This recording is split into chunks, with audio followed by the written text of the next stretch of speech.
AATBirds Weekly Report is the Eagle news, notes, and analysis you need.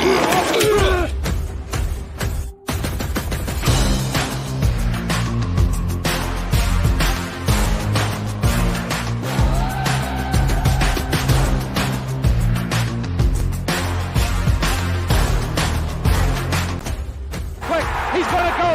What a give it to Smith, and they stop it. Go back. He looks, fires for the end zone. Intercepted.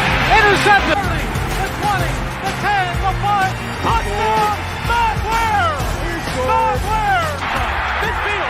He's at the 40. He's going to go. Deshaun Jackson. He steps up, he's hit, and falls forward. And he fumbles the football, and the Eagles have it. It's one. And the Eagles win. It's all birds, all the time. And welcome to another edition of the AATBirds Weekly Report. I myself, Johnny Uleka, is joined, as always, by Chip. And we're going to talk a little bit about the Philadelphia Eagles Week 2 matchup with the Cleveland Browns. We're going to go over kind of what we liked, do a short little thing on that. But what we're here tonight for is the 53-man roster predictions from myself and from Chip.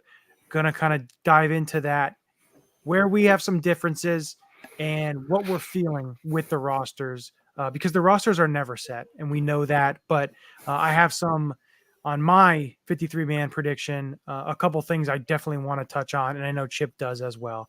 But Chip, how you doing tonight? I'm so good. I'm so ready for Eagles football, and it's coming up quick, and we're getting ready to go. And we're at the point now where we just have to get through a Colts game. Then the 53 is going to take shape officially, even though the roster kind of looks like we think it's going to. I don't foresee a ton of situations. And then is that Evan, just yes or no? Because I see Evan. Is it Evan, my buddy Evan from Camp Evan? I kind of feel like that's who it is. But regardless, I am excited.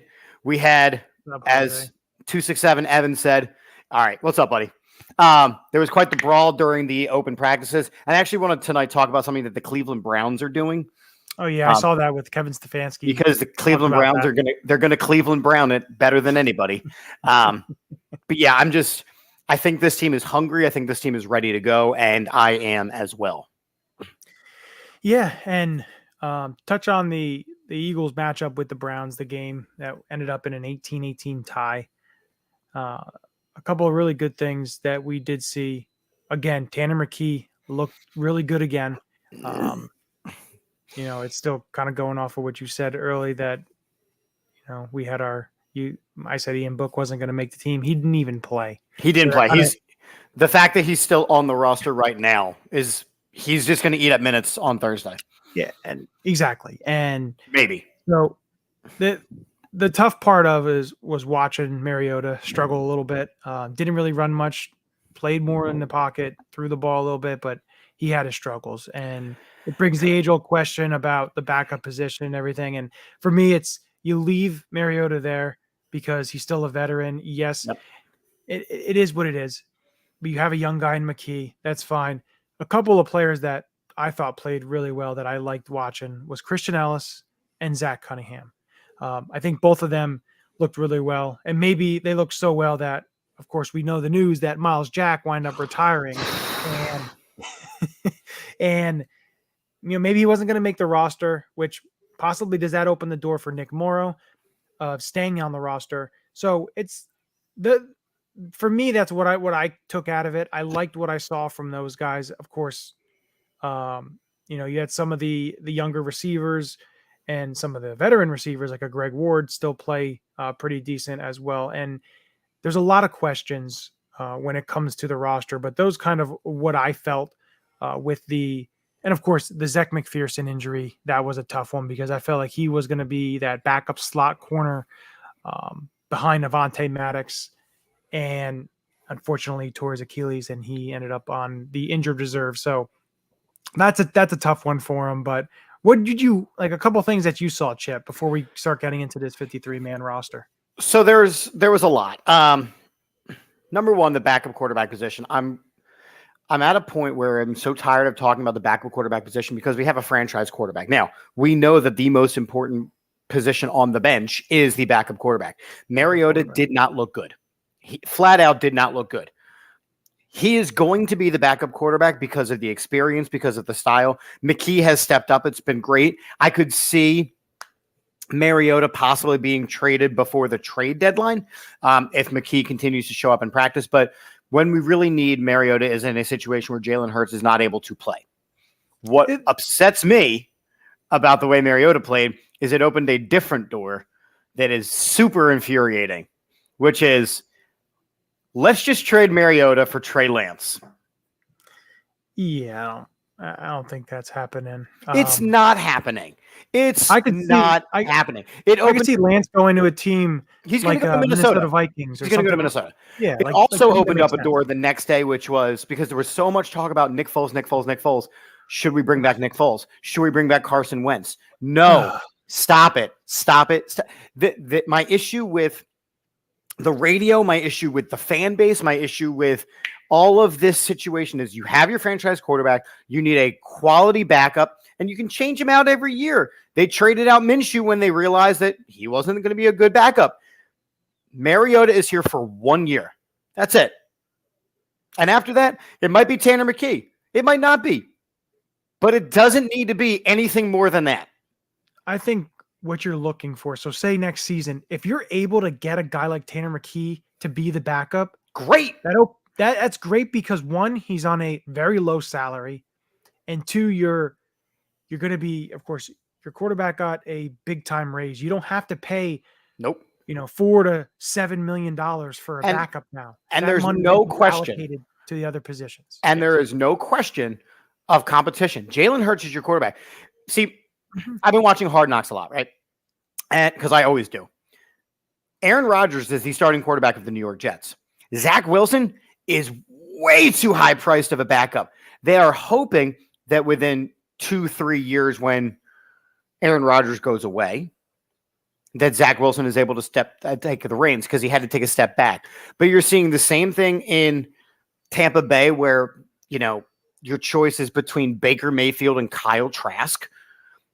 This is not that situation. There is no question that Jalen Hurts is the guy for the long term. So what you can hope to do is develop quarterbacks and turn them into capitals, turn them into trade capital, turn them into draft capital, turn them into whatever you want to be, knowing that if they are the ones leading your team, it's because something has gone horribly wrong in the season.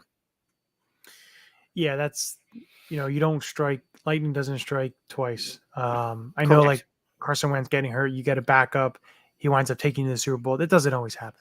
No, it doesn't. It doesn't happen. It happened with Bledsoe and Brady, and Brady, the Eagles, and it happened with, I believe, Hostetler with the Giants. So right. Well, actually, no, it didn't. And Randall the Vikings, the 2000 Ravens. Trent Dilfer was the backup. It was Tony Banks. So it happens, but it's rare. Right. Now, continuing to talk about that Cleveland game, Zach McPherson, before the injury, and again, I hope he gets better. It's going to be a long season for him. He looked awful.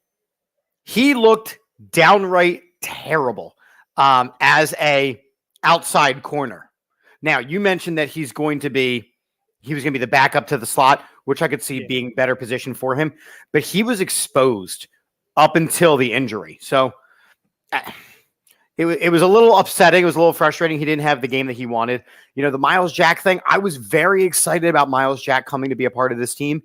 And I just, either his heart wasn't in it, his body wasn't in it, a combination of both. Or like you said, he wasn't going to make the team because you started to have success from the other young linebackers.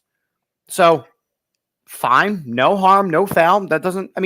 It bums me out because of the name of it all, but if he wasn't going to be able to play to a Super Bowl caliber, I think that says a lot. I think that the running backs look good. I think that the tight ends look good. I think that the offensive line was okay. The big consistent thing that I have seen, and it's yet to be with Jalen Hurts back there. So let me preface what I'm going to say with that.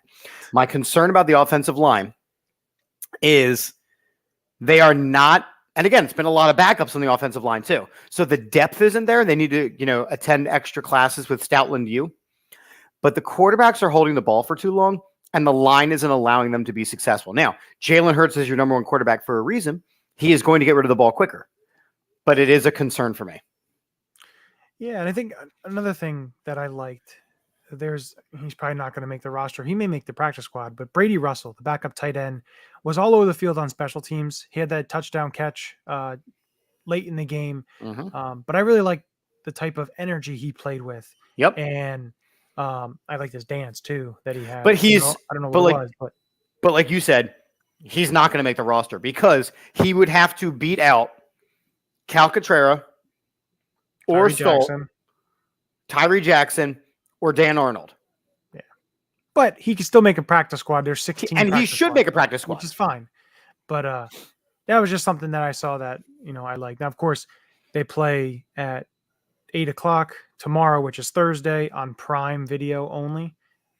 So it's going to be a lot of third and fourth teamers. That's what it's going to be. I don't know about that. You think it's going to be Mariota starts the game? I'm torn because you look around the league and you're seeing some starters play. You're looking at next week or this week. I don't know how the New York Jets, the Hard Knocks works, but when they play their preseason game against the Giants, all the starters are playing. So if Aaron Rodgers is going to start a game, Jalen Hurts could start a game. Patrick Mahomes played in some preseason. They're the Super Bowl champions. So I think they use the joint practices as their and I get that, but all the teams are doing joint practices. Yeah. So I would be okay with the starters playing a drive or two. I understand. They did last year. They played in the Jets game. They played a drive or two, but I don't know. I don't see it. I don't see the starters being out there. I may be wrong, but in my opinion, I just don't see it happening. I don't need to see it. Let me say that. I do not need to see the starters play. I am very comfortable in what they're going to do this season. I'm very comfortable in who is going to be on this roster, who's going to be starting. Like, I don't need to see AJ Brown and his chemistry with Jalen Hurts. I don't need to see if Jalen Carter can blow up the line anymore. We know he can. I don't need to see Slay or Bradbury shutting down the future bag boy of the Indianapolis Colts. But if Anthony Richardson is going to play, why not pop him in the mouth a couple times? Well, they did it in practice too. They did do it in practice. And if you don't think that Kelsey wants to prove something, so who's to say that Kelsey doesn't want to go out there and pop some guy in the mouth again?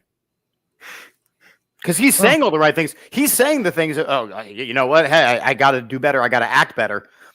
But in reality, you hit my running back and it was unnecessary. So I'll play. No, and that brings up. You said you wanted to bring up the brawl quick before we get to the predictions. Like, to me, it's you see it happening, especially towards the end of the summer. These teams don't want to, like. I know you're doing the joint practice against other teams. You're not battling your own guys, but listen. I think the one thing is, which also can tie into what Kevin Stefanski said, with these brawls and stuff, a lot of it, if something happens, they're not suspended or fined or anything like that because it's not an NFL sanctioned thing. It's the team, they're holding a joint practice together. So it's something that's not really, we saw a couple of years ago, Aaron Donald taking a helmet and swinging it like a club. So you see that happening, and you saw what happened with the Eagles. Now, go ahead. Tell me what Kevin Stefanski, his rules in terms of fights in practice, joint practices. So after an off season of OTAs and practices and hitting your own guys, you get to these joint practices where you're allowed to hit members of the other team. And throughout the NFL, we have seen that turn into fights, brawls unnecessarily. Again, I mentioned Hard Knocks for the third time tonight. I don't know if you got a little counter, but right. You had a huge brawl multiple times between the Jets and the Buccaneers, where Sauce Gardner is being restrained. Like, no, you don't need to get in there. He's like, but I want to get in there. No, you don't need to get in there. Kevin Stefanski of the Browns, and again, the Browns are going to Brown. But the Browns have a new rule where if we're holding a joint practice and you decide to fight, if you are a starter and like a known starter, you will play in the preseason game. Like, you're going to play as a punishment.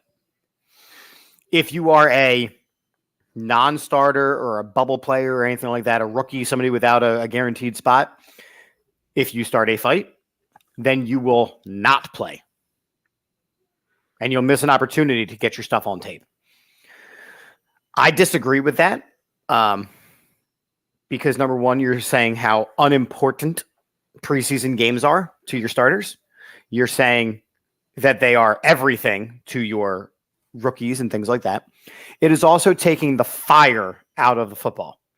It is wimping up the sport a little more. The solution is the whole team runs. The whole team does stuff. The whole team is punished for a whole team brawl. Enough. Like, you have to. It's got to stop being the individual superstar. Like, I'm sorry, but if the New York Jets want to start a fight, then Aaron Rodgers is running sideline sprints. Because then your team leaders will come up and say, I'm not doing that again, so you don't do it again. I think the other way, too, is, if these fights are happening and more frequently you're seeing this, potentially some discipline from the NFL. Agreed. It's not NFL sanction, but the NFL pushing the teams, you're going to have to start disciplining them or we can't do joint practices anymore. Yeah.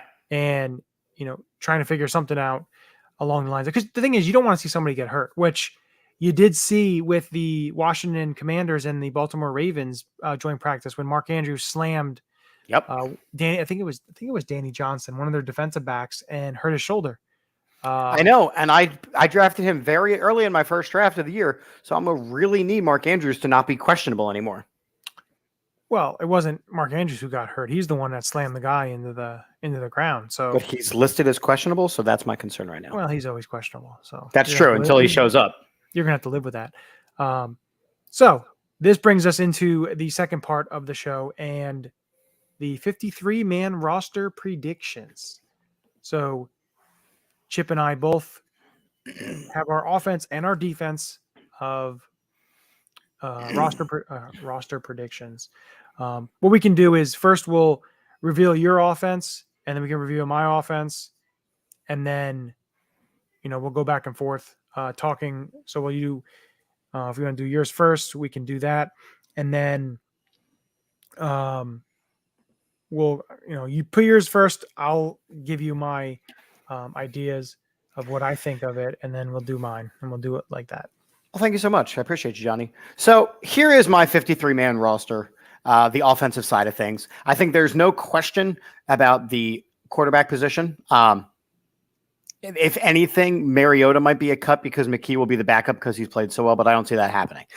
Running back, I don't see there being much of a surprise. I think, Swift, Gainwell, Penny, and Scott are going to be your guys. I think Sermon has looked okay, but, he hasn't wowed anybody. I could see him being, he's not even a special teams ace. We have guys for that, including in my wide receiver room. My wide receivers, I'm keeping 6, which is, a little heavy, but I think that Britton Covey is going to be your return man due to speed. And, Greg Ward Jr. will return punts as he normally does. But I think that Brown, Smith, Watkins, and Zacchaeus are going to be your guys. Tight end. I don't think there's a lot of surprises here. I think that Goddard is going to be the guy, and then you're going to have a couple blocking tight ends besides that. And I don't think Dan Arnold did enough to get a job. And then I'm keeping a lot of offensive linemen and a lot of guys that are multi-positional. So obviously you have your starting 5, but Steen can play multiple positions. Sills can play multiple positions. Andrews can play multiple positions. Driscoll can play multiple positions. Opeta can play multiple positions. So I think there's that. My big thing in special teams is we still do not have the punter on the roster. So I do believe Aaron Cypress is going to be cut. I think they're going to sign somebody off the street who can actually kick the ball. That's my offense and special teams. So looking at yours, the couple things that jump out to me, of course, the punter thing, which we'll get into mine then, that doesn't really jump off. It's kind of something that we want to see. The receiver room. Britton Covey's been dealing with a hamstring injury for basically all of camp, which never bodes well when you can't get onto the field. And of course, Greg Ward, he has played really well. One of my favorites. Yeah, I just don't know if. See, my thing with Greg Ward is I don't think he's going to be claimed by anybody, so they'll be able to put him onto the practice squad. Now, looking at the offensive line, to me, I kept him on mine, but when I look at Jack Driscoll, I think that is a possibility of a trade, I could see that too. Because this is the last year of his deal, and you trade him, you can get yourself a late round draft pick or possibly get a player for a player swap of something else you may need on another team's bottom end of the roster. Sua Opeta, I don't know. Again, I think he's more of a practice squad, but all in all, the only couple things you saw, because I think Zacchaeus, he can do punt returns too. So I think that's that in line. I think the one thing that you said, I'm going to double down. I do not see them trading Jack Driscoll for the simple fact of, while he is the best tackle in football, Lane Johnson battles injuries. He battles the mental health stuff, and you need a proven backup, and Jack Driscoll is a great backup to Lane Johnson. No, you're right there. And he can play guard too, so you have that option as well. I like the Josh Andrews on there too, because I feel he's the backup center. I don't think they want to be moving Juergens yet. No, they don't want to move Juergens yet. Have to put someone else at right guard and just shuffle everything. That's just not what the Eagles do. So I don't think that is something that they'll be doing. But mine, of course, the quarterback room is the same. The running back room is the same. The receiver room is a little bit different. I only went with 5. I have Joseph Ngata as the last one, the undrafted free agent out of Clemson. So you went defense heavy. I did go a little defense heavy, yes. Of course, my tight ends, I don't have Calcaterra. I have Tyree Jackson. I think if Tyree Jackson stays healthy, he is more of an upside than Calcaterra, meaning that, I think Calcaterra, they can end up on the practice squad, but Tyree Jackson brings you size, but also receiving ability. And that's where I go with him there. The difference on the offensive line for me is I'm keeping veteran Dennis Kelly because he can play the right tackle position. Can he? Because he's got his ass kicked. He looked a lot better last week. So True.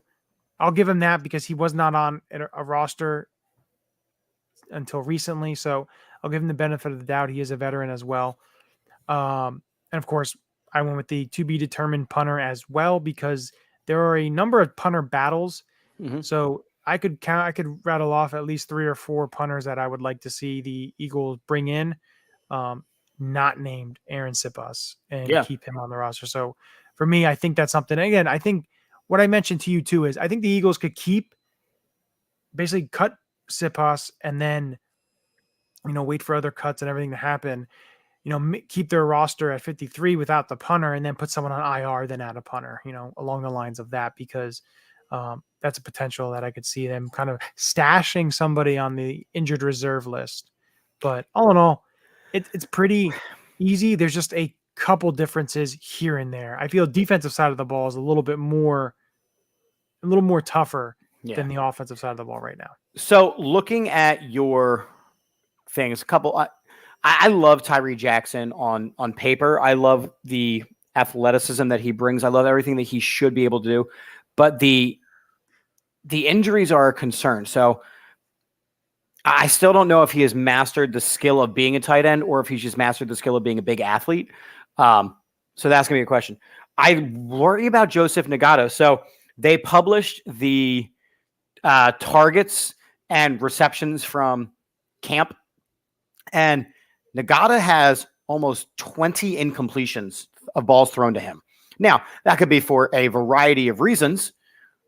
It could be bad throws. It could be drops. It could be whatever. But when you are going for the 5th roster spot, one of the bottom roster spots, almost a guaranteed special teamer, I think that's a concern. And it also is saying something that they went out and signed a wide receiver today. Yeah, because Swain. Freddie Swain is not going to play tomorrow. I think he will. How can you put him in a game where he has been on a team for less than 24 hours? It's okay. He could, maybe he's a type of player they want to see handling punts. And there it is. So in that case, Nagata is a definite cut. I think that the wide receiver room outside of the top 4 had too many question marks for Nagata to make this team. Yeah, and go Birds. Looking at Swain, because he went to University of Florida under the offensive coordinator at the time then was Brian Johnson, who was the Eagles offensive coordinator. So that is an interesting addition because he does have time with the Seattle Seahawks. He's played with the Miami Dolphins and the Denver Broncos. So he's not a young guy. He's been around the league. So we'll see. I think he does play. Maybe it's something they want to see. A couple of the guys I want to see before we head to the defense as guys I'd like to see them add to the practice squad receiver wise.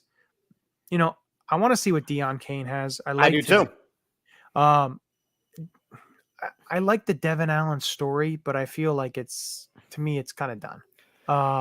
Because I'd rather see a guy like Johnny King on the practice squad, Joseph Ngata on the practice squad, and Deion Kane on the practice squad. The Devin Allen story is very reminiscent of the Jeremy Bloom story. Yeah. Where you have a stud athlete and hope for the best.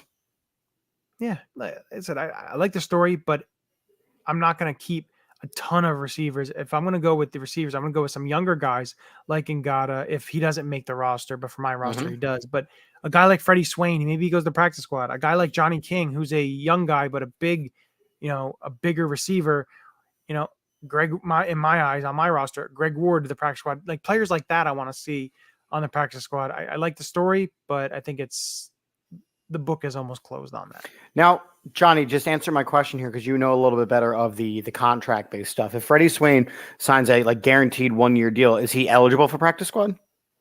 Anybody is eligible for the practice squad. So they recently changed the rules, especially when COVID and everything. The rules were changed. They expanded them. Plus, also you can have veterans. Right.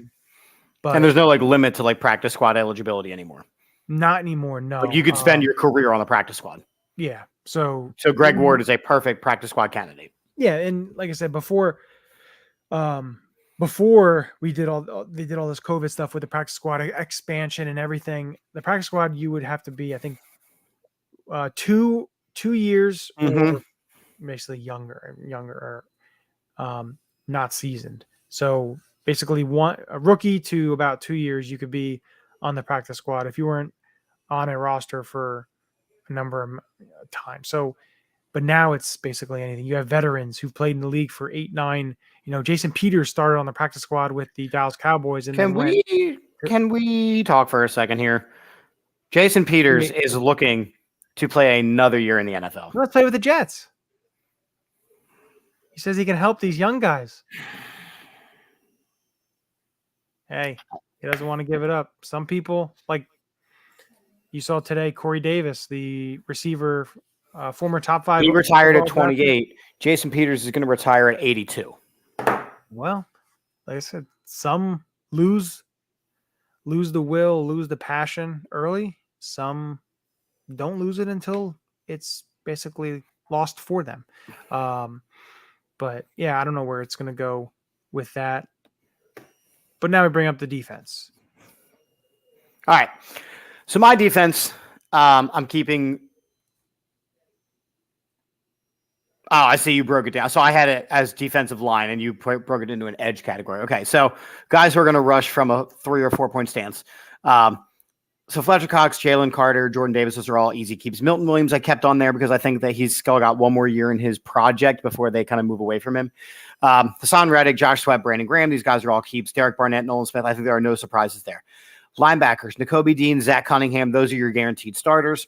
I think Christian Ellis has done enough. I think Nick Morrow he'll be a good special teams player. I kept Patrick Johnson because of the Miles Jack and the Sean Bradley removal from the rosters. So Patrick Johnson sneaks in. I kept Job, Ringo, and Garner. I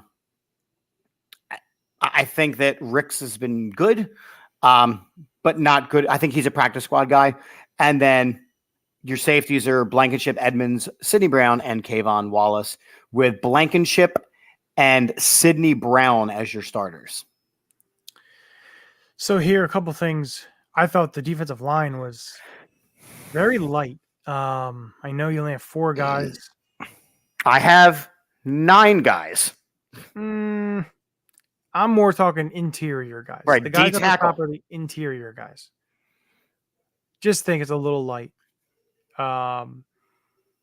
The surprise there with Mekhi Garner instead of a Mario Goodrich or an Eli Ricks, that was a little bit of interest when I saw that.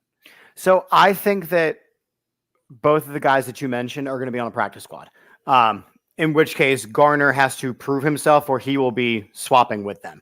I think on this initial roster, Mekhi Garner is not going to have to do a whole lot. So he's going to get some more reps. He's going to be a special teams guy, but that's about it. Yeah. And I just thought that was interesting. Otherwise, like the linebacker, you'll see in mine. I have a little bit of a difference there. I understand Patrick Johnson because Patrick Johnson can play special teams. That helps there, but he also can help on the edge. He can play the edge. He's not really the linebacker type as a Morrow or an Ellis or as Cunningham. He's more of a edge player. He's not an outside backer, but he's more of an edge. He can help there. But he's good on special teams. And of course you're going to need some special teams players, especially with Sean Bradley and Zach McPherson, 2 of your best special teamers from last year going down. You're going to need to come up with a plan on how to replace those guys. Absolutely. Otherwise, it's not bad. Well, I know it's not bad. I made it. Yeah, well, I've seen other things you make. You know what? Kiss my butt. Here's yours. All right. So the way you got to making this team. Yes, he's the backup nose. Oi. So I have, of course, Cox, Carter, Davis, Williams, Tui Pelotu, Reddick, Sweat, Graham, Barnett, Smith, the same as what Chip had. My linebacker room is light, and I have a reason for that. Of course, safeties are the same with Blankenship, Edmonds, Brown, Wallace. And then the corners, everything's the same except for I went Mario Goodrich because I think he is going to be the backup slot corner for the Philadelphia Eagles. So my reasoning, I wanted to keep some extra interior players just because you want to have as much depth there as possible. Linebacker, I went light because I think they are going to use Edmonds and Wallace a lot more down in the box than people want to realize. But also, again, I think Morrow, if they can somehow get him on the practice squad, I think that is where he goes. But they could also be looking for a linebacker who potentially gets cut by one of these teams who are super stacked. The Bears, they have a number of linebackers. I can definitely see one of them. The Bengals have a number of linebackers. So potentially a team that cuts one of those linebackers, Eagles could try and scoop up and get one of those players. But that's kind of where I have it there. It's kind of, there's only a certain number of spots because I feel like some guys really cemented themselves. Like safety position, we thought was going to be a little bit of a problem, but Sidney Brown has been amazing. Well, and Sidney Brown's been playing well. And you have Edmonds and Wallace there as supplemental players to help, do a multitude of things on the defensive side of the ball. But of course, we're going to see something that, we don't expect in terms of a cut or potential trade. Sure. That always happens. But I think the team is just so talented. When you look from top to bottom, the way the roster is structured and the way that it is put together,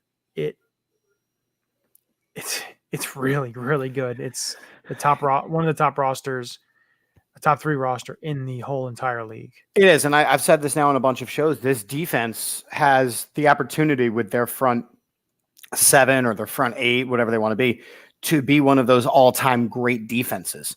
Then you look at the weapons. One thing we haven't talked about is the potential addition of Jonathan Taylor to the team. And I know that's, a lot of speculation, but we have to have that conversation too. Jonathan Taylor on this team, it would be absolute dominant. Because think about it, Jonathan Taylor's best years behind one of the Colts offensive line the last 2 years has been a top tier offensive line. Now, they haven't been great and they've abused Jonathan Taylor, but Jonathan Taylor is a top fantasy option. He is the top running back in the NFL, depending on what you want. I mean, Derrick Henry and him are like 1A, 1B. And he is only 24. And this is a Super Bowl caliber team. So, yes, he would be a very different Like, I love Rashad Penny. I think Rashad Penny is a great option. But if you're telling me I can choose between Jonathan Taylor and Rashad Penny, I'm not having a conversation. Yeah. And depends on the cost, of course. It depends on a lot of things. I don't want to give up everything. He's 24 years old. He was drafted by the Indianapolis Colts when Nick Sirianni was the offensive coordinator. Mm-hmm. There's a connection there. He is from Salem, New Jersey. There's a connection there. So there's a lot of connections. And I know that I did see a report, Evan Massey said the Eagles were interested in about talking. They've been one of the most aggressive. We'll see where that goes. But also, looking at Jonathan Taylor as a player and what he can do behind this offensive line, it's so scary when you have those two guys in the backfield, when it's Hurts and Taylor. It's such a scary thing to think about. Right. And then, if you're a defensive coordinator and you have the Eagles and Jonathan Taylor is a member of this team, how do you scheme that? Because are you going to stack the box, in which case Jalen Hurts has proven himself as a pocket passer and can pick you apart? Are you going to play back, in which case Jonathan Taylor and Jalen Hurts and DeAndre Swift and all of our running backs are going to absolutely blow up the inside? Are you going to play far back and play basically sticks defense, in which case Jalen Hurts will kill you with slants all day with his quick receivers who can make people miss? I mean, I don't understand how you defend that if Jonathan Taylor becomes a member of this team. Yeah, and unfortunately, he only played 11 games last year behind a pretty beaten up. And he wouldn't have to have the ball 20 times a game. He would still be absolutely devastating with 15 to 17 to 18 carries a game. Yeah. The other thing about it is, of course, like I said, we would have to see what you have to give up. Mm-hmm. And I guess the Colts put a timeline for Tuesday. Mm-hmm. Because they got to make some choices. I'll throw this one out to you. Would you do it if you call the Colts and you make this deal? So you offer them Kenny Gainwell, 3rd round pick for Jonathan Taylor. I know you would probably say yes. So you still have DeAndre Swift. I'm less worried about that. I'm worried about the 1-year rental portion. Whereas Kenny Gainwell, how many years does he have left before he's... Well, listen, no, it comes with this. If you trade for him, you sign. There needs to be a contract extension. Then yes, I make that trade all day, every day, and twice on Sunday. Now, there could be I put this possibility out. I was messaging back and forth with our buddy Matt Templin. So talk to him here and there. We throw out some ideas, and I threw out this idea. What about a Gainwell, Milton Williams, and a mid-round 4th or 5th round pick for Taylor? Yes, because here's my thing: a guy like Milton Williams, while he's got the potential, he's got potential, but he's not one of the centerpieces of this team moving forward. He also is on the last year of his deal next year. So he's not one of the centerpieces of this team. Whereas if you get a Jonathan Taylor and you're able to extend him, you're getting a guy who's going to be a centerpiece of your team. And See, this is the way that I think about it too. Milton Williams is a very good talent. He's got the tools, he's got the makeup to be a very good defensive tackle. Yes.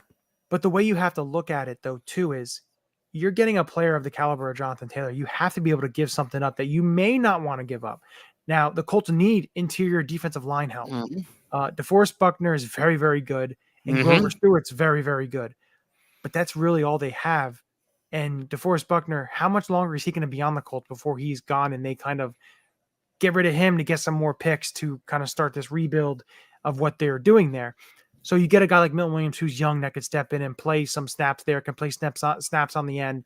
You get a guy like Kenny Gainwell who then goes and fills the shoes of Jonathan Taylor and becomes a running back there, and you give him a mid-round pick.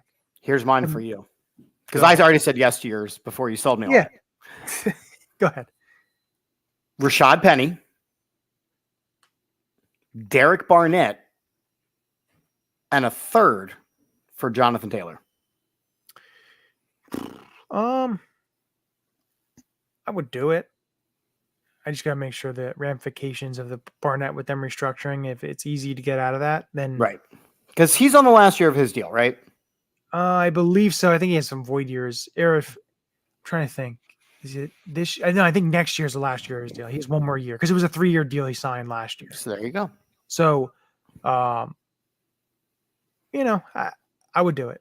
I think it would be pretty hard pressed for me to say no. And I think I would say is if they say, well, we want a first round pick. No, so here's my thing with the idea of a first round pick. I look at this roster right now and it's August 23rd. We do not, as of right this second, have any spots that are needing to be replaced by a future first round pick in next year's draft. Yeah, but we have either guys that are in the wings ready to go, or we can look second and third round for a early starter. We do not have anybody who, again, my definition of a first round pick is somebody who is expected to start day one at an elite level. And no position that we have is going to require that next year. But I put it to you this way. You're a team like the Philadelphia Eagles who have some high-priced players who will need to sign a couple high-priced players. First-round picks are luxury because you're able to use them and to put what the Eagles have been doing the last couple of seasons. Not necessarily drafting a guy that's going to step right in, like a guy like Jordan Davis who kind of learned then, Jalen Carter they're expecting to step in. He's a top 5, if not top talent of last year's draft, this April's draft. But looking at certain players, you want to be able to. I want the first round pick, and I'll tell you why I want the first round pick to stay. First round pick is because I would like Jeremiah Trotter Jr. I do too. Next year. So that's why I say no. I'm not trading a first round pick. Maybe one of the New Orleans second round pick that they have. But again, you could throw some players in there even if they have to add a mid-round pick this year, a third round this year, a third round next year. I don't care along the lines of that, because they're going to have compensatory picks that they're going to be okay this upcoming draft and then potentially next draft as well. So I just wanted to talk a little bit about that just because it's that weekly news that we always talk about. Yeah, it is. So this brings up the fun game that we always like.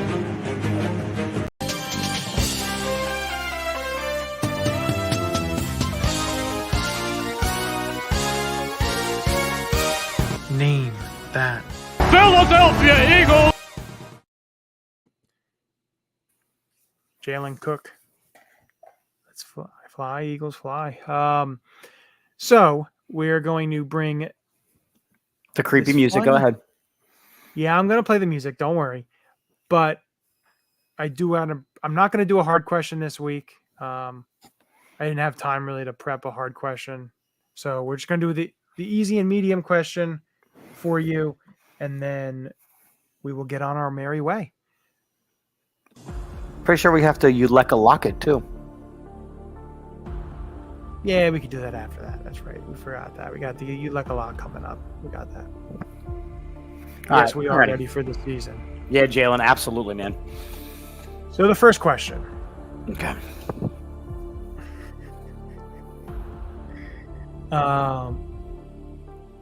You know what? I do have a hard question this week. So, alrighty. Here Come we on, go. Regis. Who has the Eagles' single game rushing record? Do you know? Is it LaShawn McCoy for the Snowball? It is LaShawn McCoy, 217 yards against the Get Detroit. the fuck out of here. Come on. Come on. That one was an easy one. Yeah, Noel's chiming in too. Noel had it. Come on. See, again, that's why it's easy. That's where I learned the phrase squall. It was a snow squall. Snow squall. All right. So now we get to the medium question. And you're laughing, which worries me. Well, I'm the guy that always gets the colleges. All right. So can you tell me what college L.J. Smith, the former Eagles tight end, attended? Was it Colorado? It was not Colorado. It was not Colorado. All right, hold on.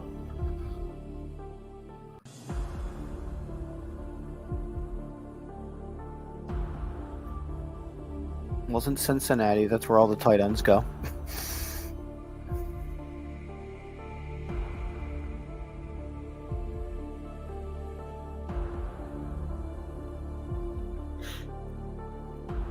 I don't know. I don't know if Jalen. I feel like Jalen's not right. No. Rutgers University. Oh, it was Rutgers. Damn. Piscataway. Alrighty. So this one. I'm not answering. No, you're not answering. Not sure you're going to get it, but we will see.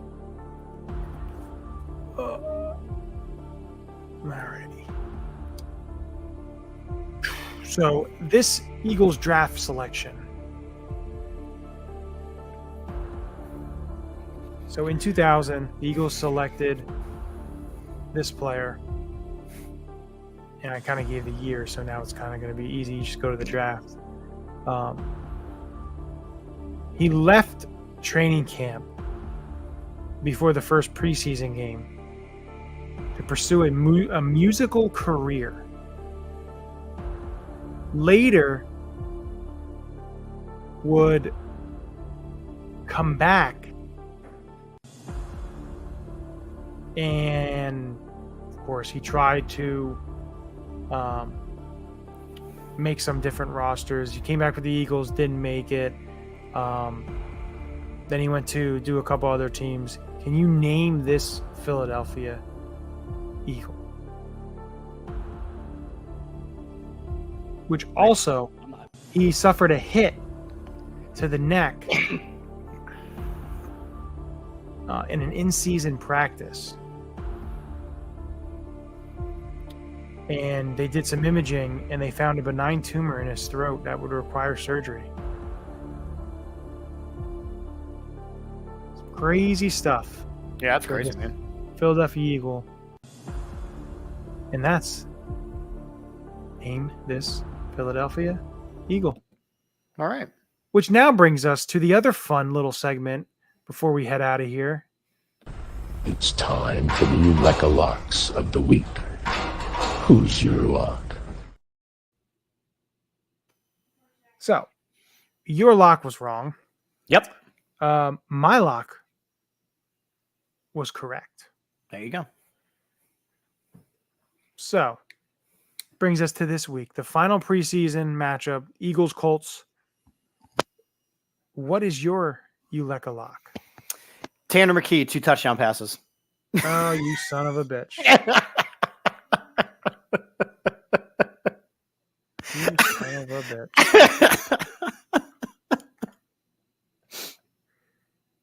I'm going to go with Ian Book gets a touchdown pass. No. I'm doing it. Ian Book with the touchdown pass. And then after the game, they say, okay, see you later. Bye-bye. But next week, we have it's going to be a fun show because there's going to be some reminiscing. There's going to be, it's going to be like old times. I'll just leave it at that.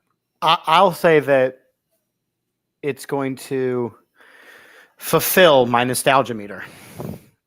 Ooh, I like that. I like that. But we will, of course, announce what we got going on. And, of course, we do have in a couple weeks, Rob Motti will be joining us for a NFL preview, Eagles preview.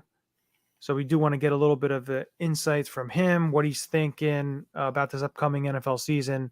And Mr. Bauer will be joining us on that night as well. So again, a old time's sake, old crew together with Bauer coming back on, but it should be fun. And the season is just right around the corner. So we got cut down day. We're probably going to be talking about roster cuts and stuff next week as well, talking about the Eagles season a little bit. So we'll see what happens. I'm excited, ready to go. But like we always end every show with a very happy and joyful Go Birds. Go Birds. This is Matt Ware. Hey, for all the Eagle content you need, go follow All About the Birds. They do a damn thing. Check them out. Hey, Eagles fans, I may be in Tampa, but I know where to find the best Eagles content out there. Check out my friends at All About the Birds. Philadelphia, what's up? This your boy Freddie Mitchell, a.k.a. Fred X. It's all about the bird. All birds all the time. All birds all the time. All About the Birds provides you with weekly analysis, game recaps, informative interviews, and it's all birds all the time.